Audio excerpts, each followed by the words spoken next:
오늘 말씀은 우리가 쉽게 얘기하는 법궤, 법궤에 대해서 법궤의 그 이름이 제일 많이 나오는 이름이 저겁니다. 여기 어디 적어놨는데 언약궤가 제일 많이 나와요. 42번이 나오고 증거궤는 21번 나오고 근데 법궤는 딱 한 번밖에 안 나옵니다. 근데 우리 많은 사람이 법궤를 많이 생각하죠. 이런 것들이 우리가 좀 잘못 알고 있는 것 중에 하나인데 오늘은 그냥 성막에서의 가장 중요한 지성소 안에 있는 법궤, 언약궤, 증거궤 다 같은 건데 그거에 대해서 우리가 같이 공부하겠습니다. 자, 그 말씀은 출애굽기 25장 10절부터 22절까지 되겠습니다. 우리 다 같이 한 목소리로 합독하시겠습니다.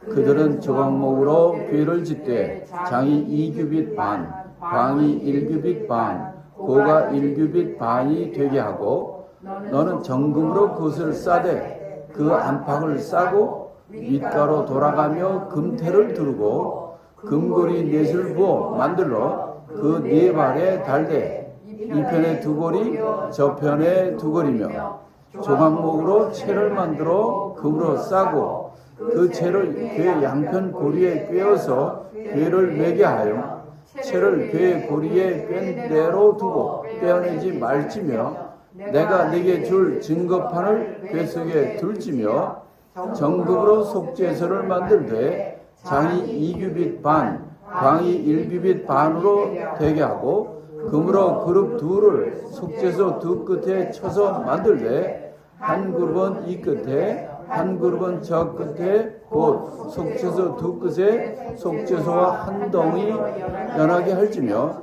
그룹들은 그 날개를 높이 펴서 그 날개로 속죄소를 덮으며 그 얼굴을 서로 대하여 속죄소를 향하게 하고 속죄소를 궤 위에 얹고 내가 네게 줄 증거판을 궤 속에 넣어라.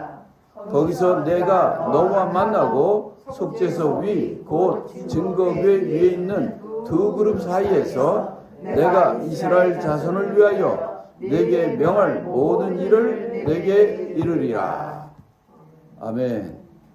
자, 이게 이제 우리 지금 함께 말하는 함께 공부하는 법궤에 관한 것입니다. 이 법궤는 언약궤는 증거궤는 세 부분으로 나눠져 있어요. 이 첫째 부분은 이 궤입니다. 이 아래 이 궤. 궤라는 건 상자예요. 영어로는 아크인데 이거는 노아의 방주도 아크고요. 이 언약궤, 이 법궤도 아크예요. 그 네모 상자라는 거예요. 이 궤가 있고 상자가 있고 그 위에는 뚜껑입니다.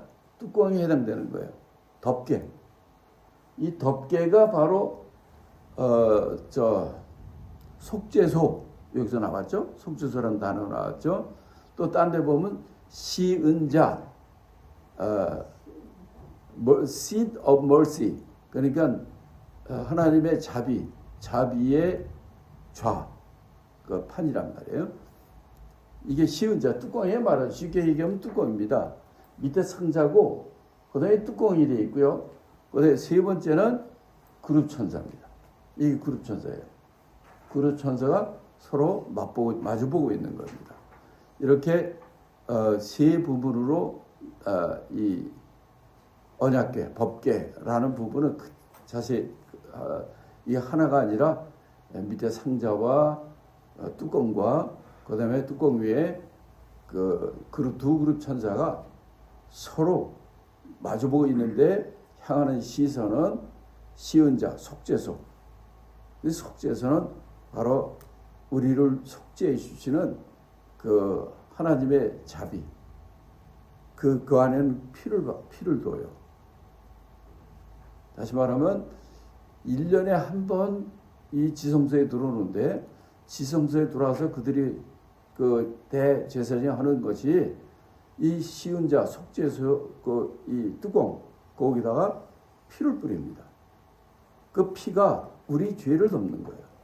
그게 속죄소. 또 하나님 입장에서 우리에게 은혜를 베푼 시은좌가 되는 거예요. 그거를 두 그룹 천사가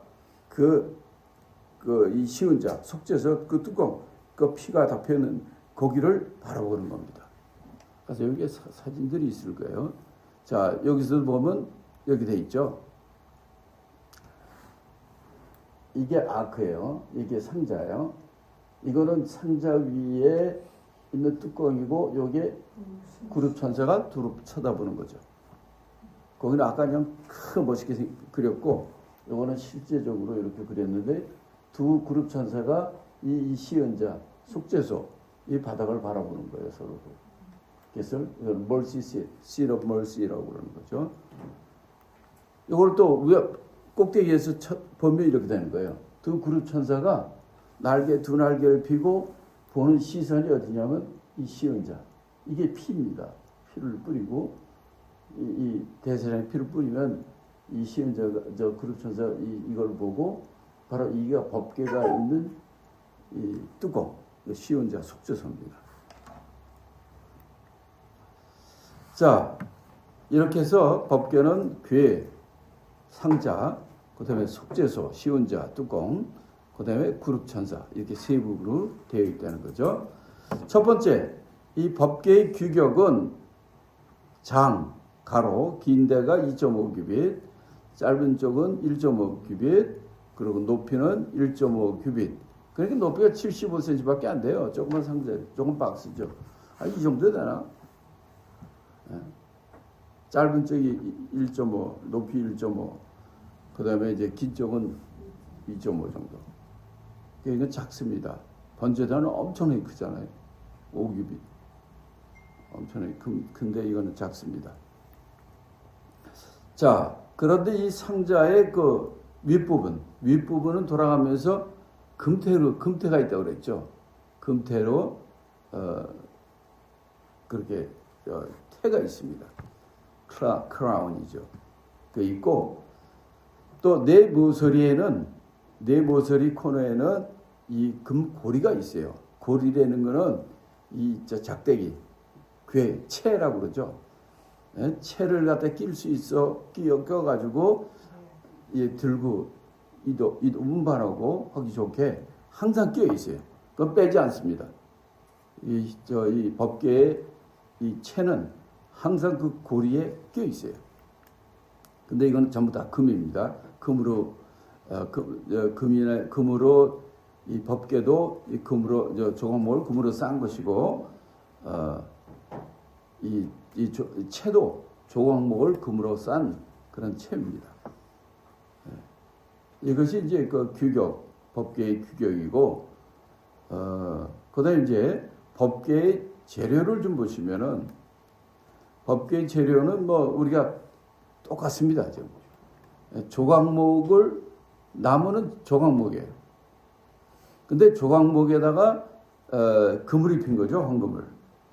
조각목은 예수님의 인성을 뜻하는 거고, 예수님은 바로 이 빌립보서 2장 7절의 말씀, 똑같은 겁니다. 다 같이 읽습니다. 오히려 자기를 비어 종의 형체를 가져 사람들 같이 되었고, 하나님이 인간의 육체로, 인간의 몸으로 오셨다는 말이에요. 이걸 그래서 조각목이라고 그러는 거예요. 또 요한복음 1장 14절에는 예수님이 말씀이 육신이 되어 주셨다. 그러니까 우리가 그 영광을 보니 아버지 독생자의 영광이요 은혜와 진리가 충만하더라. 이렇게 말씀을 하죠. 그렇기 때문에 이제 조각목을 금으로 입힌 것인데, 그래서 정금은 바로 예수님의 신성을 얘기하는 거죠. 예수님은 100% 사람이고 100% 하나님이었잖아요. 그죠? 그분은 100%, 그렇기 때문에 50%가 아니에요. 100%입니다. 100% 인간으로 오셔가지고 인간이 받는 고통 다 받으시고, 그렇기 때문에 우리를 구원하실 수가 있어요. 자, 세 번째는 법궤의 내용물입니다. 법궤의 내용물은 첫 번째가 증거판이었어요. 이거는 쉽게 얘기하면 십계명 돌판입니다. 보통 쉽게 얘기하는 것이 십계명 돌판이에요. 실제로 이 증거판, 이거는 바로 십계명이 들어 있어요. 한쪽에 5개, 이쪽에 5개, 5개, 10개가 들어가 있는 거죠. 그래서 십계명 돌판이 2개가 들어가 있습니다. 자, 그 왜 그러냐면 출애굽기 25장 16절에 보면 뭐라고 되어 있습니까? 다시 읽어봅니다. 내가 네게 줄 증거판을 뱃속에 둘지며 법궤, 언약궤, 증거궤 그 교회 안에 바로 십계명 돌판, 증거판 또는 이 십계명 돌판이 들어가 있는 겁니다. 두 번째는 뭐가 있냐면 만나 금 항아리가 있어요. 이거는 이제 만나가 바로 40년 동안 광야 생활할 때 광야에 먹을 것이 없잖아요. 그때 하나님이 만나를 매일같이 주셨잖아요. 그리고 안식일 날은 바로 그 전날 안식일 날 거까지 2배로 주셔가지고 일주일 동안 매일 만나를 주셨는데 이 만나는 바로 생명의 떡이신 예수 그리스도를 상징합니다. 증거판도 마찬가지예요. 십계명 돌판도 하나님 말씀이잖아요. 말씀은 예수님 말씀이 육신이 오신 분이라 예수 그리스도를 상징하는 것이고 만나의 금항아리도 바로 생명의 떡 대신 예수 그리스도를 의미하는 거죠. 자, 그래서 요한복음 6장 35절에도 바로 예수님께서 나는 그 생명의 떡이라 이렇게 말씀하셨는데 나중에 좀 또 한번 또 다루겠습니다. 그 다음에 세 번째 있는 것이 뭐냐면 아론의 쌍난 지팡이입니다. 이 아론의 쌍난 지팡이는 어떤 사건이 때문에 그러냐면 예를 들어서 그 레위 지파 아니 딴 지파서 12지파 다 모두 다 아니 아론이 그 양반만 더 이 하나님 일을 왜 하느냐? 우리도 족장이다. 12 족속 있잖아요. 지파가 있잖아요. 그러니까 전부들 지가 나도 자격 있다. 나도 자격 있다. 서로들 막 들고 일어났더랬어요. 이때 민수기 17장을 여러분 보시면 이때 그 모세가 판단을 합니다. 그래, 너희들 전부 죽은 나뭇가지들 하나씩 들으라는 거예요. 그때 살구나무 죽은 가지를 하나씩 다 죽여주고 그걸 주고 그러면 이거를 우리가 하나님 지성소에 집어넣고 법궤 앞에 놓고 보자. 여기서 어디에서 싹이 나는가. 그래서 그 다음날 가보니까 어떻게 됐어요? 거기서 싹이 나고 잎이 나고 꽃이 나고 살구 열매까지 열려버렸잖아요. 아론의 것만. 다른 지파 거는 아무것도 그냥 죽은 나무고. 그래서 이 법궤에 여기 아론의 쌍난 지팡이라는 그 말이 나오게 된 겁니다. 그러니까 봄에 가장 제일 꽃이 피는 것이 살구꽃. 그래서 그것을 부활의 첫 열매가 되는 부활하신 예수 그리스도를 의미한 거예요. 그러니까 이 십계명 돌판이나 만나 금항아리나 이 쌍난 지팡이나 다 이게 누구를 의미하느냐면 예수 그리스도예요. 말씀인 예수 그리스도, 생명이 떡이신 예수 그리스도, 부활의 주인 예수 그리스도. 여기는 그래서 하나님을 만나는 곳입니다. 이렇게 법계명 내용물이 있는데 이 뒤에 보면은 제가 이제 나중에 법궤 안에 무엇이 있는가라는 문제에 대해서 우리 그냥 러플이 그냥 이 세 개가 다 있다 이렇게 생각하는데 요거에 대해서 한번 디테일하게 한번 뒤에서 다뤄보려고 합니다. 자, 그래서 아론의 쌍난 지팡이까지 보통 일반적으로 이렇게 세 개를 우리가 알고 있어요. 자, 그래서 민수기 17장 8절 이 앞에 있습니다. 이걸 한번 다 같이 읽어봅니다. 이튿날 모세가 증거의 장막에 들어가 본즉 레위 지팡이에 집한데 그랬구나. 꽃이 피어서 살구 열매가 열렸더라. 다른 지파 거는 다 그대로 아무것도 다 죽었어. 근데 여기 아론의 그 지팡이만 이렇게 열매가 되고, 그래서 그게 하나님의 그 인정하는, 그래서 이 아론 지파가 제사장 지파가 된 거죠. 자, 이거는 바로 부활의 주 예수 그리스도. 나는 부활의 생명이니 나는 미난 죽어도 살겠고 얘기했던 부활의 주 예수 그리스도를 얘기하는 것입니다. 자, 그다음에는 이제 우리가 그러면 이 법궤를 지금 했고, 법궤의 그 뚜껑에 해당되는, 덮개에 해당되는 게 속죄소, 시은자 같은 말이에요. 속죄소는 뭐고 시은자는 뭐고 이런 거 헷갈리지 마시고, 성경적에도 이제 두 이름이 다 나와요. 속죄소 또는 시은자, 은혜를 베푸는 자석이라는 말이에요. 그래서 mercy seat이라고 그래요. 속죄소, 시은자.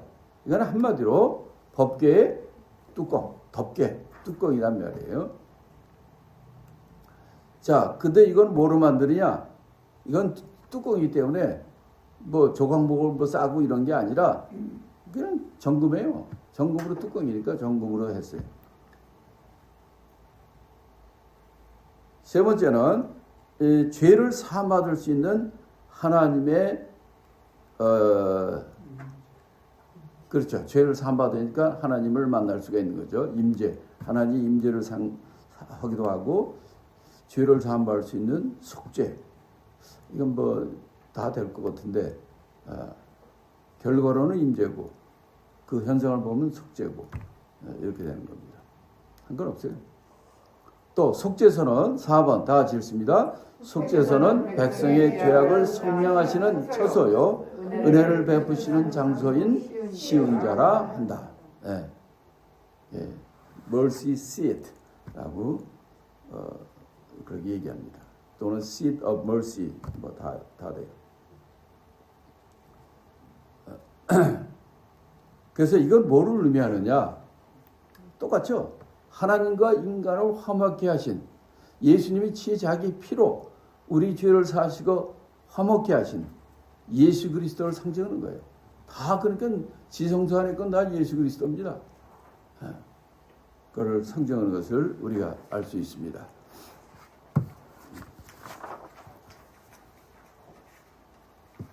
자, 성경 구절 로마서 3장 25절 다 같이 읽습니다. 이 예수를 하나님이 그의 피로 인하여 믿음으로 말미암는 화목 제물로 세우셨으니 이는 하나님께서 길이 참으시는 중에 전에 지은 죄를 간과하심으로 자기의 의로우심을 나타내려 하심이니. 그렇죠. 예수님은 바로 그의 피로 우리의 죄를 하나님 죄 때문에 불화했던 하나님과 자기 피로 우리를 화목케 하신 분이란 말이에요. 또 골로새서 1장 20절, 21절, 22절까지 그의 십자가의 피로 화평을 이루사 만물 곧 땅에 있는 것들이나 하늘에 있는 것들을 그로 말미암아 자기와 화목케 되기를 기뻐하십니다. 전에 악한 행실로 멀리 떠나 마음으로 원수 되었던 너희를 이제는 그의 육체의 죽음으로 말미암아 화목케 하사 너희를 거룩하고 흠없고 청할 것이 없는 자로 그 앞에 세우고자 하셨으니.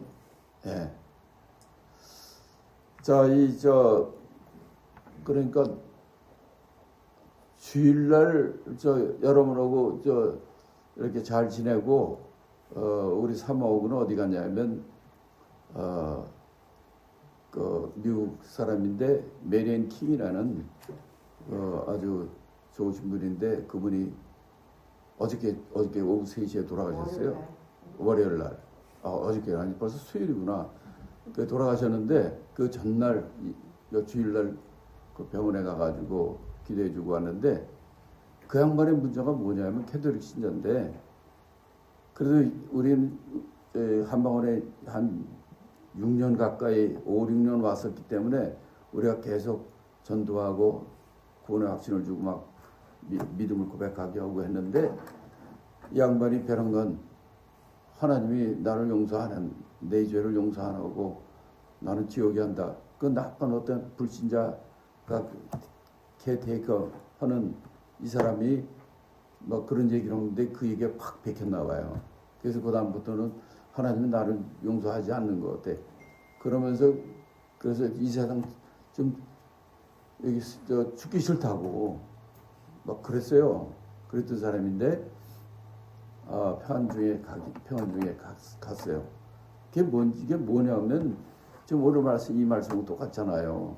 예수님께서 우리의 그 피로 우리를 하나님과 돌아했던 우리를 화목게 하셨는데 그 예수를 믿으면 화목게 되는 건데 이 사람은 그보다도 아니야 하나님은 나를 용서하는 거야 내 죄를 용서 안 하셔 그 나는 용서받지 못한 사람이라 지옥 갈 거야 그 불신자가 막 하는 뒤에서 돌봐주는 사람이 좀 불신자가 나쁜 사람이니까 그 얘기가 팍 깨니까 그냥 나쁜 방향으로 자꾸만 생각한단 말이에요. 그러면 참 이게 고치기 힘든단 말이에요. 여러분, 우리도 마찬가지예요. 여러분들 멀쩡하다가도 한번 악한 말이나 이게 들어오면 이게 잘 안 빠져. 그냥 안에 계속 돌아. 생각이 돌고 그래가지고 어려운 일 당하는 사람들을 우리 많이 봅니다. 그럴 때도 그냥 강력하게 여러분이 100번이고 200번이고 전 그 마음에 새기면서 이걸 해야 돼요. 아니 여러분의 능력이 보자면 말씀의 능력이 있단 말이에요. 그걸 믿으셔야 돼요. 그런 일이 있었습니다. 자, 6번째. 이 일은 1년에 한 번 속죄일에 대제사장이 들어갑니다. 지성소에. 이게 속죄일이라는 거는 우리가 이제 절기 공부를 할 텐데, 이제 다음에 이제 절기 공부해야 되고, 그 다음에 제사법에 대해서 공부하고, 그 다음에 제사장에 대해서 공부한다고 그랬나요? 안 했죠? 제사장이라든지 또 성막은 어떻게 지어야 되는지, 어떤 순서로 지어야 되는지, 또 여러 가지 대제사장에 대한 여러 가지 루머도 있어요. 잘못 아는 지식들이 많이 있어요. 이런 거라든지 이걸 이제 우리 커버할 겁니다. 그래서 그 중에 하나가 이제 지성소에 들어간 날은 이 대속죄일, 우리말로는 Great Atonement Day 또는 Atonement Day, 우리말로는 대속죄일 또는 속죄일, 그건 1년에 한 번이니까 이 날이 대제사장이 들어가는 날이에요. 그래서 속죄일에 대속죄일에 들어가는 겁니다. 그걸 갖다가 히브리 말로는 욤키퍼 많이 들어봤을 거예요. 이게 가을에 10월 달에 있는 겁니다.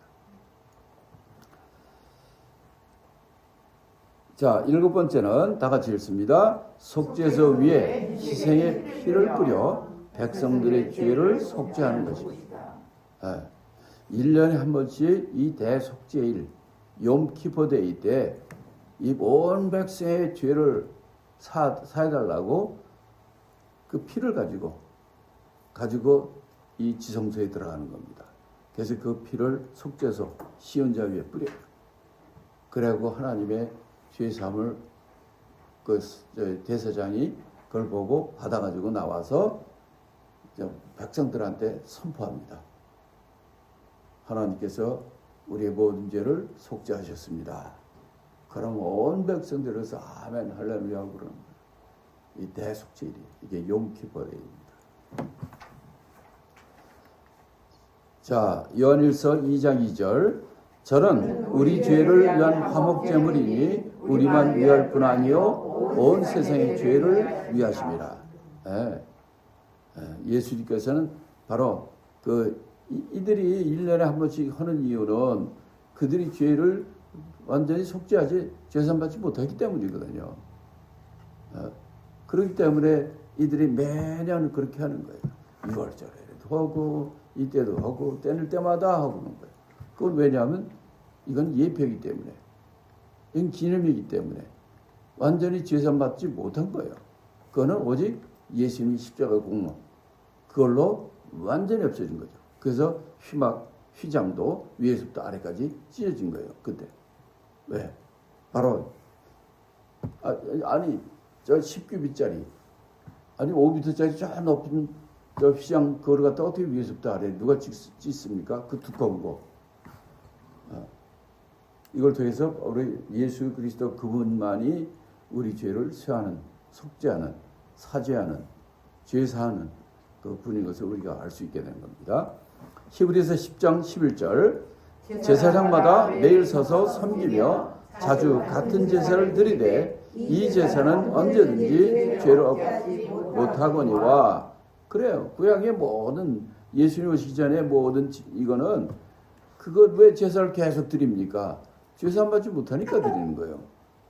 그러나 예수 그리스도 오심으로 단번에 그가 우리 모든 죄를 사는 거죠.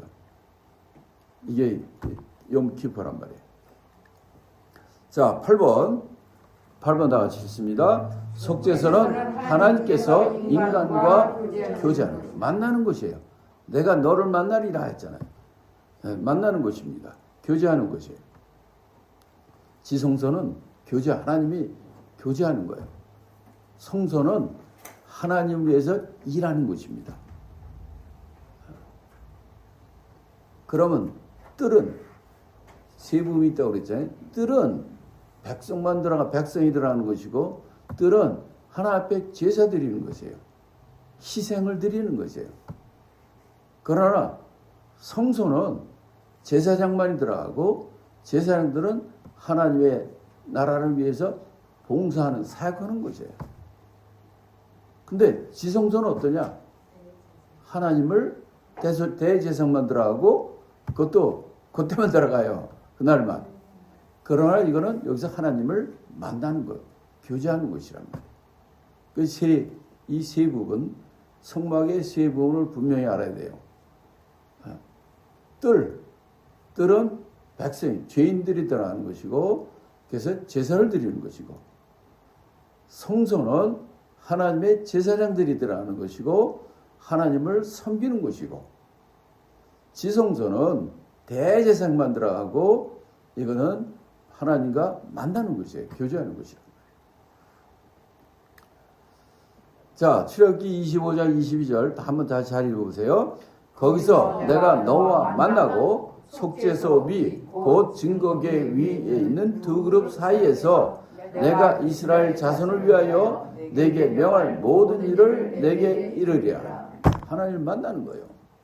하나님께서 내가 너를 만나겠다 하는 만나는, 교제하는 것이란 말이에요. 자, 9번째, 속죄소는 하나님이 대표자를 통하여 죄를 속죄하는 것이란 말이에요.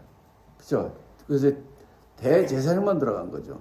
그렇지만은 그래서 온 백성, 온 죄인들의 죄를 죄사함을 받는 것이란 말이에요. 속죄하는 것이에요.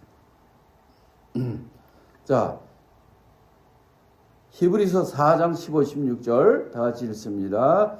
우리에게 있는 대제사장은 우리 연약함을 취하지 아니하는 자가 아니요 모든 일에 우리와 한결같이 시험을 받은 자로되 죄는 없으십니다. 그러므로 우리가 긍휼하심을 받고 때를 따라 돕는 은혜를 얻기 위하여 은혜의 보좌 앞에 담대히 나아갈 것입니다.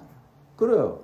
옛날에 전부 대제사장은 1년에 하루만, 그날만 들어갈 수가 있고, 또 이거는 그도 죄인이기 때문에 들어가기 전에 자기의 죄를 죄사함을 받는 그런 예물을 드려야 되고 그 제사를 드려야 돼요. 그러고 나서 들어가는 건데, 또 이거는 매년 들어야 돼. 매년 그러고 들어가야 돼. 그러니까 영원한 대제사장이 아니에요. 그러나 우리의 영원한 대제사장이 있으니 바로 예수 그리스도. 그분이 그를 단번에 해결하시고 이제 누구든지 바로 담대히 하나님의 보좌 앞에 나갈 수 있게 하신 진정한 영원하신 대제사장이라는 것입니다. 이게 바로 이 참 의미예요. 속죄소, 지성소 안에 속죄소, 이거에 대한. 자, 그럼 그 다음부터는 이제 법계의 명칭에 대해서 우리가 한번 공부를 하려 합니다. 이 법계라는 말은 레위기 16장 2절에 딱 한번 나와요. 그런데 이 법계의 명칭을 여기 이제 여러 개 나와요. 예를 들어서 법계, 두 번째 그냥 궤라고 표현한 것도 많아. 그 다음에 세 번째는 증거교회. 아까 얘기했지만 이 여기서 제일 중요한 말은 법계, 증거교회, 언약계입니다. 여러분 이 교재는 없어요. 이거 없어요. 자리가 없어가지고 그거는 내가 안 했어요. 이름은 교회에 대한 이름은 여러 개 나와요. 자, 여기서 이제 한 10가지가 나오는데 이 중에서 가장 중요한 거는 뭐냐면 법계, 증거계, 언약계예요.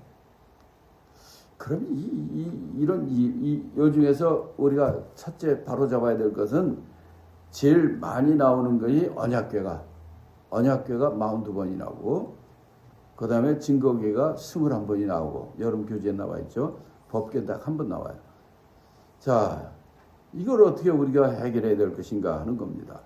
이 명칭이 왜 세 개가 있고, 예를 들어서 이 언약궤가 제일 많이 나와요. 증거궤, 법궤가 제일 적게 나와. 근데 이 셋이 제일 많이 나오는 제일 그러니까 제일 많이 용어가 사용되는 용어예요. 실제로 우리 기독교에서는 이 셋이 어떤 관계가 있는가 이거를 따져보면요 이런 겁니다.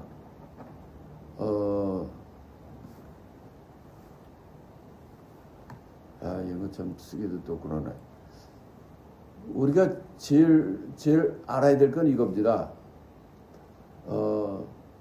이 하나님의 역사, 우리 시간표를 딱 보면은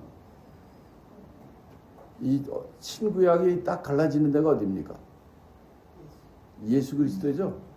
초림. 그래서 그 전이 구약이고 그거가 신약이에요. 그런데 예수님의 이분이 중심이 되는 거고 그 전은 구약이에요. 그러니까 상징이란 말이에요. 예표예요. 그 예수는 오면서 진짜가 온 건데 그러고 나서 어떤 변화가 오느냐?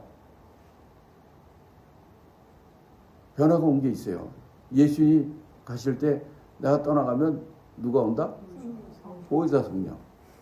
그래서 보혜사 성령이 오시면서 너희가 증인이 되라 했고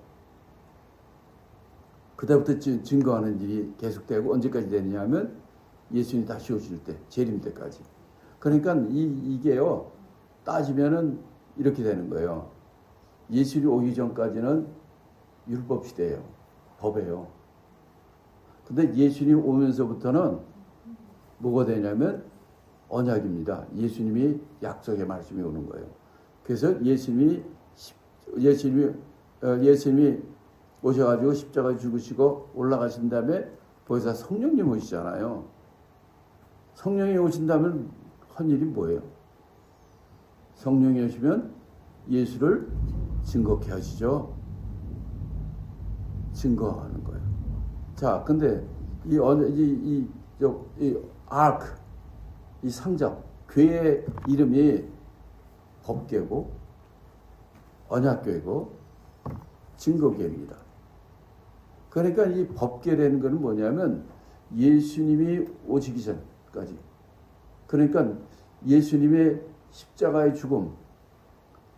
쉽게 얘기하면 시간적으로 따서 얘기한다면 예수님의 십자가의 죽음. 이때 십자가의 죽은 데는 언제입니까? 언제 죽으신 줄 아세요?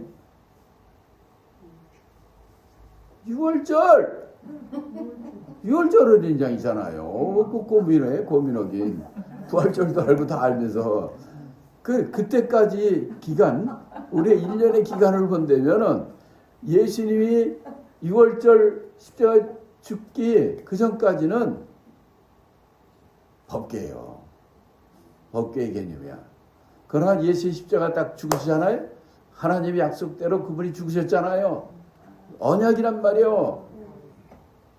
그리고 예수님이 그렇게 했는데 예수님이 떠나면서 뭐라고 그랬어요? 너희가 여러분을 떠나지 말라. 하나님이 약속하신 성령을 볼 때가 떠나지 말라.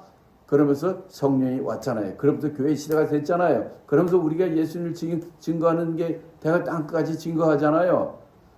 바로 보혜사 성령이 오신 오순절. 그게 오순절 아닙니까? 오순절 때부터는 뭐 하는 때예요 그때는? 그렇지, 증거하는 거요. 그게 증거교회라고. 그러니까 이 하나님의 약사 이걸 보면 딱 맞아 그게. 그걸 가지고 이제 더 깊숙이 더 조사를 해야 되는데 그거는 시간이 없어. 지금 나는 요번 7월 달부터는 이제 또 그 우리 미국 사람들 데리고 또 이 사복음 각 사건들마다 이 공관복음과 요한복음에 나오는 모든 사건을 순서대로 다 하는 거예요. 그러니까 마복음 1장만 해도 한 10개가 나와요. 비교해야 될 게. 그거를 이제 매주 좀 하기 때문에 이거는 좀 시간이 없어요 지금 내가. 그래서 법계, 증거계, 언약계 이런 이름이 왜 있는가 복음적인 관점에서 저는 그렇게 보고 있습니다. 이해가 좀 되십니까? 되시면 아멘. 네. 자, 그래서 법계, 언약계, 증거계 관계를 얘기했고요. 명칭에 대해서 얘기했고, 자, 레위기 16장 2절에 법계라는 게 딱 한번 나온다고 그랬죠? 한번 읽어봅시다. 여호와께서 모세에게 이르시되 내 형 아론에게 이르라 성소의 장 안 법궤 위 속죄소 앞에 무시로 들어오지 말아서 사망을 면하라. 내가 구름 가운데서 속죄소 위에 나타나리라. 뭐 이렇게 얘기를 하셨어요. 여기에 이제 법궤가 나옵니다. 또 언약궤는 민수기 10장 33절 그들이 여호와의 산에서 떠나 3일길을 행할 때에 여호와의 언약궤가 그 3일길에 자, 이게 이제 시간적으로 보면은 이제 그런 거고, 또 증거궤도 출애굽기 30장 6절 그 단을 증거궤 위 속죄소 맞은편 곧 증거궤 앞에 있는 장 밖에 두라. 그 속죄소는 내가 너와 만날 것이며, 이렇게 하면서 증거궤 이런 것들이 많이 나옵니다. 이렇다는 것만 알고, 자, 그 다음에 이제 문제가 이겁니다. 금향로가 성소에 있는가 지성소에 있는가 문제인데요. 가서 보자. 이게 내가 이거 읽어보세요. 히브리서 9장 3절 또 둘째 휘장 뒤에 있는 장막을 지성소라 일컫나니 금향로와 사면을 금으로 싼 언약궤가 있고 그 안에 만나를 담은 금 항아리와 아란 쌍난 지팡이와 언약의 비석들이 있고, 이렇게 나와 있어요. 자, 그러니까 둘째 휘장 뒤에 장막 그 안에 뭐라고 그런다고 그랬죠? 지성소라 이거예요. 지성소에 뭐가 있다고요? 금향로가 있고, 그 다음에 언약궤가 있고, 그 법궤 언약궤가 있고, 또 그 안에는 뭐가 있다고? 만나던 금항아리, 아론의 쌍난 지팡이, 언약의 비석, 돌판, 십계명 돌판, 이 세 개가 있다고 히브리서에서 이렇게 얘기를 하고 있어요. 자, 여기서 이제 문제가 되는 게 뭐냐면 지성소 안에 금향로가 있다네. 원래 금향단은 어디 있습니까? 성소에 있죠. 한쪽에는 금떡상이고 한쪽에는 금등대고 그다음에 휘장 앞에는 금향단이에요. 근데 변한 건 금향로가 지성소 안에 있다는 거야. 그래서 사람들이 이거 혼동을 많이 하는 분들이 있어요. 근데 우리가 출애굽기를 쭉 공부했지만, 출애굽기를 통해서 지금 성막을 쭉 공부했지만, 출애굽기에서는 금향단이 분명히 성소에 있습니다. 근데 이 히브리서는 금향로가 지성소 안에 있다는 거예요. 왜 그럴까? 이게 뭐야? 이게 도대체 뭘 얘기하는 건지. 그럼 우리 한번 찾아봅시다. 출애굽기 30장 6절 다 같이 읽습니다. 그 단을 증거궤 위 속죄소 맞은편 곧 증거궤 앞에 있는 장밖에 두라. 그 속죄소는 내가 너를 만날 것이라. 그 단은 뭐냐면 금향단이에요. 금향단은 어디? 지성소 안에 있다는 거야? 지성 밖에 있다는 거야? 밖에 있다는 거야. 속죄소 맞은편. 그 증거교회 앞에 있는 장 밖에 두어라. 휘장 밖에 두라는 거예요. 그러니까 성소에 두라는 겁니다. 그 출애굽기에는 그래서 우리가 이 성소에서 금떡상 금초 때 금향단 공부를 한 거예요. 왜? 휘장 바깥에 성소 쪽에 있으니까. 근데 이제 9장에서 히브리 9장에서는 이게 지성소 안에 있다는 거예요. 이게 이제 좀 문제가 되고. 자, 레위기 16장 12절도 읽겠습니다. 향로를 취하여 여호와 앞 단 위에서 피운 불을 그것에 채우고 또 두 서로에 곱게 간 향기로운 향을 채워가지고 장 안에 들어가서. 무슨 말인지 아세요? 장 안이 어디에? 지성소 안에. 지성소 안에. 그러니까 쉽게 얘기하면 금향단은 바깥에 있는 겁니다. 바깥에. 성소 쪽에 있어요. 그런데 우리가 착각하는 게 뭐냐면 금향단과 금향로입니다. 금향단 위에 금향로가 있어요. 로. 1년에 한 번. 욤키퍼 대속죄일에는 대제사장이 금향단에 있는 금향로에서 그걸 피워가지고 좀 레위기 16장 12절처럼 그걸 가지고 성소 안에 지성소 안에 들어가는 거예요. 향단은 아니고 향로를 들어가는 거야. 그래서 김향로가 지성소 안에 있다고 아까 얘기 나온 거예요. 히브리서 9장에서. 자, 레위기 16장은 무슨 얘기냐면 대속죄일 얘기예요. 대속죄일은 대제사장이 금향단에 있는 금향로를 펴가지고 그 금향로를 가지고 불을 펴가지고 불을 피는 게 아니라 향을 펴가지고 향이 자욱하게 해가지고 지성소 안에 들어갑니다. 그 지성소 안에 그 향이 자욱하게 헐도록 그걸 가서 안에서 놓고 펴요. 그런 다음에 피도 갖고 들어가고 이렇게 하게 돼 있는 거예요. 자, 그러니까 금향로는 1년 365일 중 364일은 어디 있어요? 성소, 금향단 위에 있어요. 그러나 대속죄일, 욤키퍼 이날은 아침에 바로 대제사장이 향을 피워가지고 그 금향단이 아니라 금향로를 가지고 지성소 안에 들어가서 거기서 향을 지성소를 그냥 향으로 다 덮습니다. 그렇게 피우는 것입니다. 그러니까 금향로가 성소에 있는지 지성소에 있는지 대답할 수 있겠죠? 누가 한번 대답해 보세요. 금향로가 어디 있습니까? 성소에 있는데 네. 대속죄날만 네. 금향로를 가지고 지성소에 가져온다. 네, 그렇습니다. 대답을 아주 똑부러지게 잘하셨네. 그래요. 그렇게 안 하는 사람들 별로 없어요. 그러니까 이건 성경이 틀린 게 아니라 히브리서가 틀린 게 아니라 대속죄를 얘기한 거예요. 그래서 그 문제가 그렇게 해결됐고요. 그 다음에 이제 아까도 얘기한 것처럼 그러면 이제 법궤, 언약궤, 증거궤 안에 도대체 뭐가 있느냐 하는 문제입니다.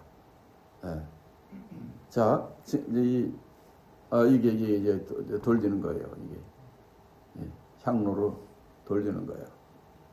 이 금향단, 향단에 위에 있던 금향로예요. 여기서 풀어가지고 이 향을 피운 다음에 지성소 안에 갖고 와서 거기서 향이 꽉 가득하도록 하고 그 다음에 피를 뿌리고 거기서 이 속죄소 앞에서 시은자에서 그 일을 하게 되는 겁니다. 그러면 천주교에서 그 예배 보거나 뭐 할 적에 흔드는 것이 그러면 저거 향로에 걔네들도 이제 이거 번 따서 하는 거죠. 이거 번 따서 걔네들도 이거 향 피우고 드는 거 있죠. 그 짓 하는 거예요. 근데 불교에서도 똑같이. 불교에서도 똑같이. 다 그 흉내 내는 거예요. 그 본 뜻을 모르고 그렇게 폼잡죠. 그렇게. 그러면 이 금향로를 또 갖고 가고 피도 그 한 손에 들고 가는 거 왜냐면은 들락날락 할 수 있는 건 아닐 거 아니에요. 그래, 좋은 질문입니다. 자, 이제 그 뒤에 나옵니다. 뒤에서 하겠습니다. 뒤에, 예, 그래가지고 좋은 질문이에요. 자, 일단 먼저 이 법계 안에 무엇이 있는가, 성경에서는 어떻게 얘기하고 있는가를 우리가 봅니다. 첫째, 히브리서 9장 4절을 다 같이 읽습니다. 금향로와 사면에 금을 싼 언약궤가 있고 그 안에 만날 담은 금항아래와 아론의 쌍난 지팡이와 언약의 비석이 있다. 아, 왜냐면 이 십계명 돌파는 두 개거든요. 그래서 비석들이라고 그런 거예요. 두 개라. 그러니까 만나를 담았던 금항아리에 담은 금항아리에다 그 상징적으로 담았던 것이 있었던 것 같아요. 그들이 옛날에 사용할 때. 그다음에 이제 아론의 쌍난 지팡이 이 세 개가 있다고 그 히브리서에서는 얘기를 하고 있어요. 자, 근데 이제 구약을 성경을 우리가 다시 한번 보겠습니다. 출애굽기 16장 33절, 34절. 또 아론에게 이르되 항아리를 가져다가 그 속에 만나 한 오매를 담아 여호와 앞에 두어 너희 대대로 간수하라. 아론이 여호와께 모세에게 명하신 대로 그것을 증거판 앞에 두어 간수하게 하였고, 어디에 뒀다고 그랬어요? 증거판 앞에. 증거판 안에. 앞에입니다. 그러니까 이 법궤가 사실 법궤 크기가 크진 않기 때문에 증거판 두 개 들어가기도 빡빡할 거예요, 아마.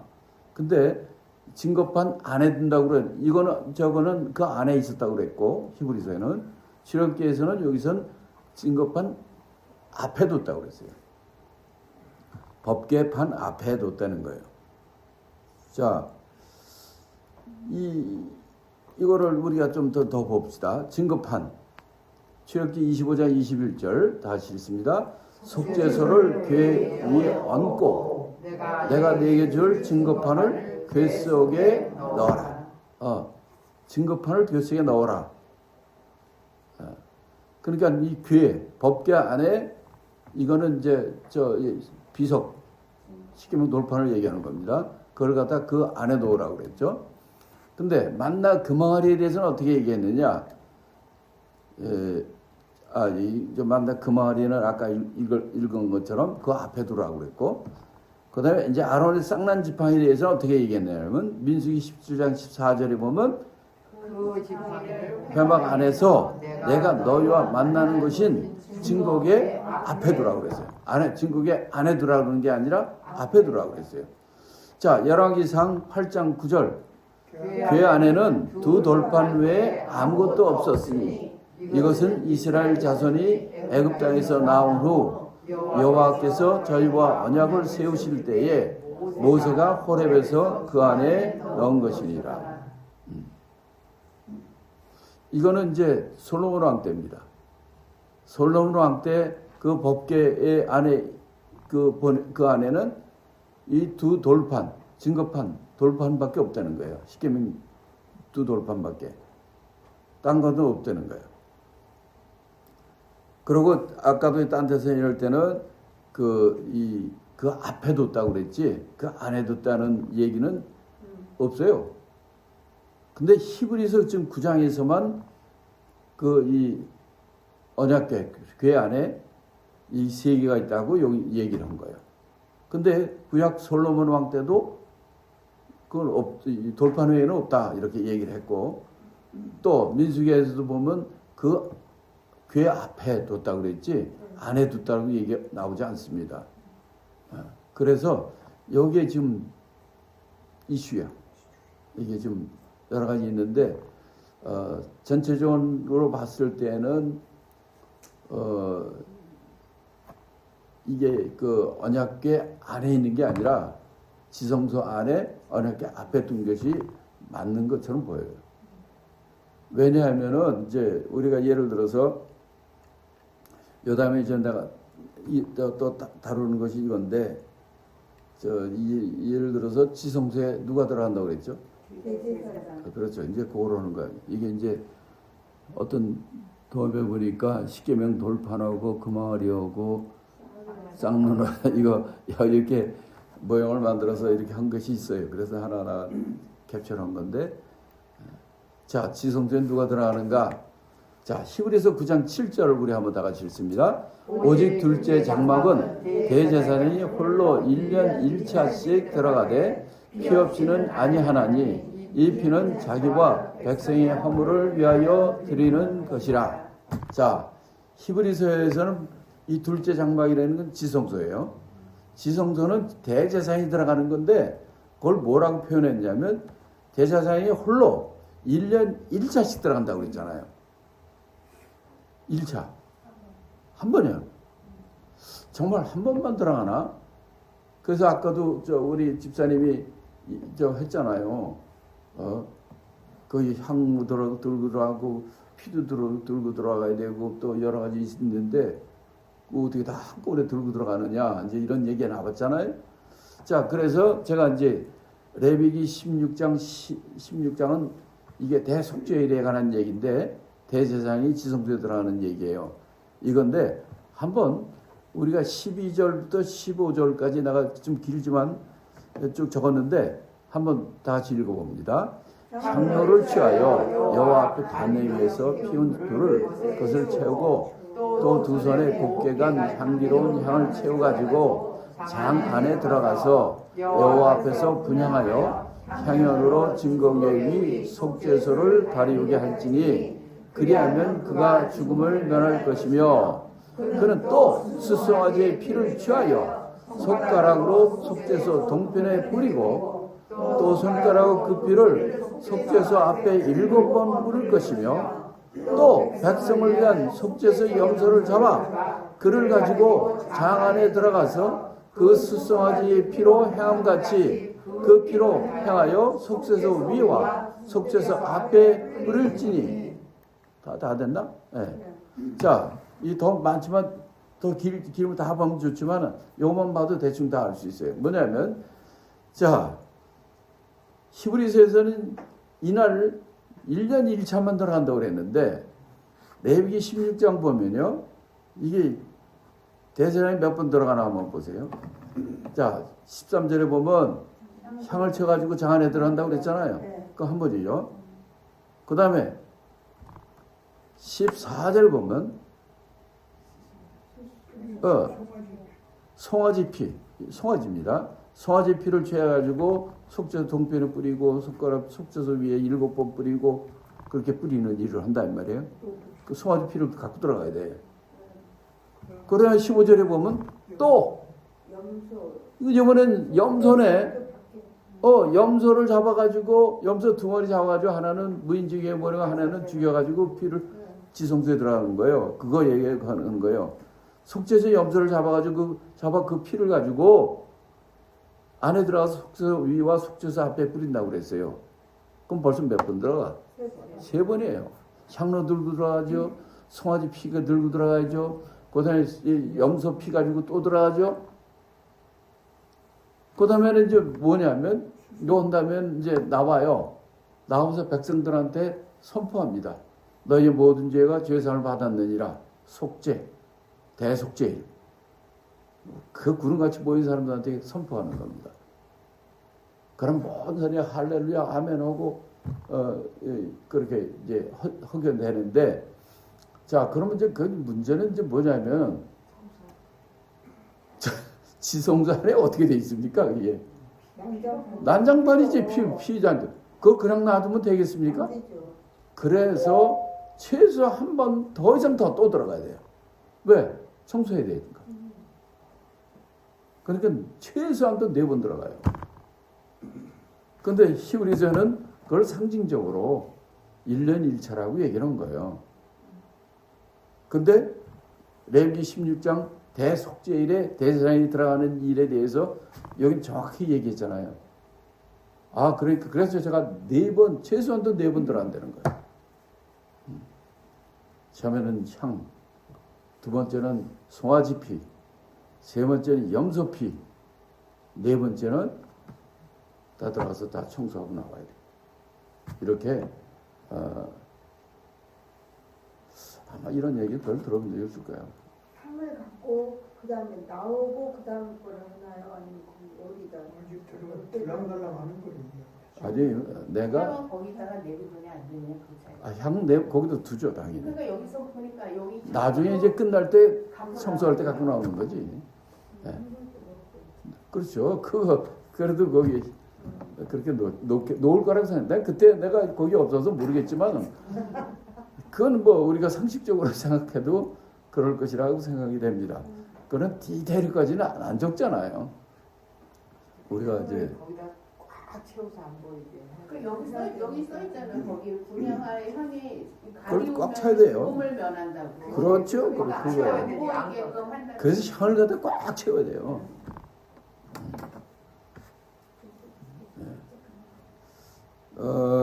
그다음에 다 이걸로 대충 끝났는데 여기서 이제 이런 게 있어요. 대제사장 때 좀 더 얘기할 거긴 하는데 우리가 지금 여러분 교재에 보면 이 대제사장이 입는 옷이 있잖아요. 이게 대제사장이 365일 중에 364일 이렇게 입고 다녀요. 그런데 대속죄일 이날은요 위에 거 다 벗어요. 세마포 흰 세마포만 있습니다. 그래서 그 안에서 그 일을 해요. 그래서 이 사진도 어디 있었을 텐데 그 지성소 안에서 일하는 대제사장이 흰 옷 입고 일하는 거 그 사진 있었죠? 이 대속죄일에는 다 이 위에 거 뭐 번쩍번쩍 12보석이고 방울이고 뭐 다 없어요. 흰세먹 보세요. 그거 들어갈 때 그 방울 단 거 들고 들어가면은 죽으면 소리 안 나니까 끄집어내고 이런 얘기? 여러분 그거 아닙니다. 그거 아니에요. 다 벗고 들어가면 되니까 흰세먹포만 입고 들어가요. 물론 끈은 있어요. 끈은 있는데 그거는 이 일반적으로 성소에 들어가서 일할 때는 이거 다 이렇게 입고 다녀요. 그래서 이제 하나님 앞에 하나님이 치시거나 뭐 그럴 때 아마 그런 의미가 있죠. 그게 방울 달고 하는 것은 바로 그런 하나님의 공직을 수행할 때 그렇게 죄 때문에 아니면 하나님이 치시는 것 때문에 이런 있을 때 그렇게 하지만 이 대속죄일에는 이거 다 벗어요. 흰 세먹고 모자도 다 바꿔요. 흰 세먹고 모자. 어느 게 흰 세먹고요. 그러고 들어갑니다. 하여튼 그래서 오늘은 이 법계를 중심으로 지성소 안에 여러 가지를 얘기를 했는데 혹시 여기까지 질문 있으시면 질문하시고